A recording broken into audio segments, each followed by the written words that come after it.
ನಟಿ ಉಮಾಶ್ರೀ ಸಿನಿಮಾ ಆಗಲಿ ಸೀರಿಯಲ್ ಆಗಲಿ ಯಾವುದೇ ಪಾತ್ರ ಕೊಟ್ಟರು ಆ ಪಾತ್ರಗಳಿಗೆ ಪರಕಾಯ ಪ್ರವೇಶ ಮಾಡಿಬಿಡ್ತಾರೆ.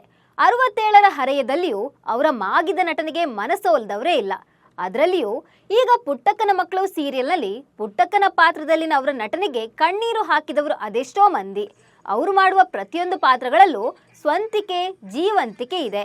ಇದೀಗ ಮೊದಲ ಬಾರಿಗೆ ಯಕ್ಷರಂಗದಲ್ಲೂ ಕಾಣಿಸಿಕೊಂಡಿದ್ದಾರೆ ಉಮಾಶ್ರೀ. ಯಕ್ಷಗಾನವೊಂದರ ಪ್ರಸಂಗದಲ್ಲಿ ಮಂತರಿಯಾಗಿ ಕಾಣಿಸಿಕೊಂಡಿದ್ದಾರೆ ನಮ್ಮ ಪುಟ್ಮಲ್ಲಿ. ಈ ಬಗ್ಗೆ ಹೇಳ್ತೇನೆ, ನಾನು ಶ್ವೇತಾ. ನೀವು ಸುದ್ದಿ ಅನ್ನದ ಸಬ್ಸ್ಕ್ರೈಬರ್ ಆಗೋದಕ್ಕೆ ಮರಿಬೇಡಿ. ಅದೇ ನಿನ್ನ ಗಂಡ ದಶರಥ ಇದ್ದ ಚಕ್ರವರ್ತಿನ ಅವರು ಎಂತದದು ದಶರಥ ಇದ್ದ ದಶರಥ ಮಹಾರಾಜರು ಅಯೋಧ್ಯ ಭೂಪತಿ ಅಲ್ಲಿತ್ತು. ಸ್ಯಾಂಡಲ್ವುಡ್ನ ಹಿರಿಯ ನಟಿ ಉಮಾಶ್ರೀಗೆ ರಂಗಭೂಮಿ ಹೊಸತೇನಲ್ಲ. ಸಿನಿಮಾ ಸೀರಿಯಲ್ನಲ್ಲಿ ಯಾವ ಪಾತ್ರ ಕೊಟ್ಟರು ನೀರು ಕುಡಿದಷ್ಟೇ ಈಸಿಯಾಗಿ ಆಕ್ಟ್ ಮಾಡ್ತಾರೆ. ಇದಕ್ಕೆ ಬೆಸ್ಟ್ ಎಕ್ಸಾಂಪಲ್ ಪುಟ್ಮಲ್ಲಿ ಹಾಗೂ ಪುಟ್ಟಕ್ಕನ ಪಾತ್ರ.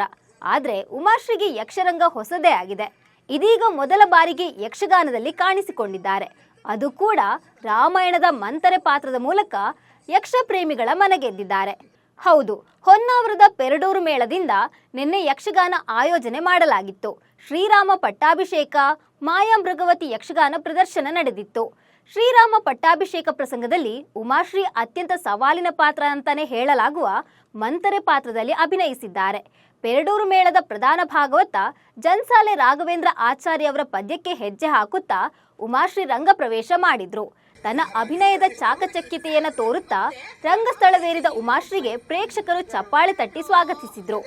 ಉಮಾಶ್ರೀ ಜೊತೆ ಕೈಕೇಯಿ ಪಾತ್ರದಲ್ಲಿ ಖ್ಯಾತ ಸ್ತ್ರೀ ಪಾತ್ರಧಾರಿ ಯಲಗುಪ್ಪ ಸುಬ್ರಹ್ಮಣ್ಯ ಹೆಗಡೆ ಕಾಣಿಸಿಕೊಂಡಿದ್ದಾರೆ. ರಂಗಭೂಮಿಯಲ್ಲಿ ತಮ್ಮದೇ ಚಾಪು ಮೂಡಿಸಿರೋ ಉಮಾಶ್ರೀಗೆ ಮಂತರೆ ಪಾತ್ರ ಹೊಸದೇ ಆಗಿದೆ. ಇಲ್ಲಿವರೆಗೂ ಈ ರೀತಿಯ ಪಾತ್ರ ಮಾಡಿದ್ದೇ ಇಲ್ಲ. ಮೊದಲ ಬಾರಿಗೆ ಮಂತರೆ ಪಾತ್ರದ ಮೂಲಕವೇ ಹೊನ್ನಾವರದ ಜನರ ಹೃದಯ ಗೆದ್ದಿದ್ದಾರೆ ಉಮಾಶ್ರೀ. ಅವರಲ್ಲಿ ಮಾತಾಡ್ತಿದ್ರು, ಯಾಕೋ ಒಂದು ಕಿವಿ ಕೇಳಿದ್ರೆ ಸರಿ ಆಗೋದಿಲ್ಲ ಹೇಳಿ ಎರಡೂ ಕಿವಿಯನ್ನು ಹೀಗೆ ಮಾಡಿ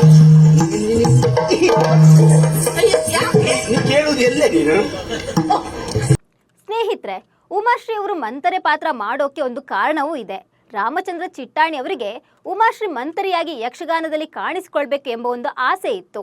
ಅದನ್ನ ಪುತ್ರ ಸುಬ್ರಹ್ಮಣ್ಯ ಚಿಟ್ಟಾಣಿ ಅವರಿಗೂ ಹೇಳಿದ್ರು. ಈ ಹಿನ್ನೆಲೆಯಲ್ಲಿ ಉಮಾಶ್ರೀ ಅವರನ್ನ ಸುಬ್ರಹ್ಮಣ್ಯ ಚಿಟ್ಟಾಣಿ ಮಂತರೆ ಪಾತ್ರ ಮಾಡುವಂತೆ ಕೋರಿದ್ರು. ಆದ್ರೆ ಉಮಾಶ್ರೀ ಅವರು ಇದನ್ನ ಒಪ್ಪಿರ್ಲಿಲ್ಲ. ನನಗೆ ಯಕ್ಷಗಾನ ಹೊಸದು, ಮಾಡೋಕೆ ಕಷ್ಟ ಅಂತಾನೆ ಹೇಳಿದ್ರು. ಆದ್ರೆ ರಾಮಚಂದ್ರ ಚಿಟ್ಟಾಣಿ ಈ ಒಂದು ಪಾತ್ರವನ್ನ ನಿಮ್ಮಿಂದಲೇ ಮಾಡಿಸ್ಬೇಕು ಅಂತ ಆಸೆ ಪಟ್ಟಿದ್ರು ಅಂತ ಹೇಳಿದ್ದಾರೆ. ಆಗಲೇ ಉಮಾಶ್ರೀ ಅವರು ಈ ಪಾತ್ರ ಮಾಡೋಕೆ ಒಪ್ಪಿಕೊಂಡಿದ್ದಾರೆ. ಇದೀಗ ರಾಮಚಂದ್ರ ಚಿಟ್ಟಾಣಿ ಅವರ ಆಸೆಯಂತೆ ಮಂತರಿಯಾಗಿ ಯಕ್ಷಗಾನದಲ್ಲಿ ಅಭಿನಯಿಸಿದ್ದಾರೆ. ಈ ಪಾತ್ರವನ್ನ ಮಾಡೋ ಮೂಲಕ ಇದೀಗ ಮಹಾನ್ ಯಕ್ಷಗಾನ ಕಲಾವಿದ ರಾಮಚಂದ್ರ ಚಿಟ್ಟಾಣಿ ಅವರ ಆಸೆಯನ್ನು ಉಮಾಶ್ರೀ ಈಡೇರಿಸಿದ್ದಾರೆ. ನಮಸ್ಕಾರ.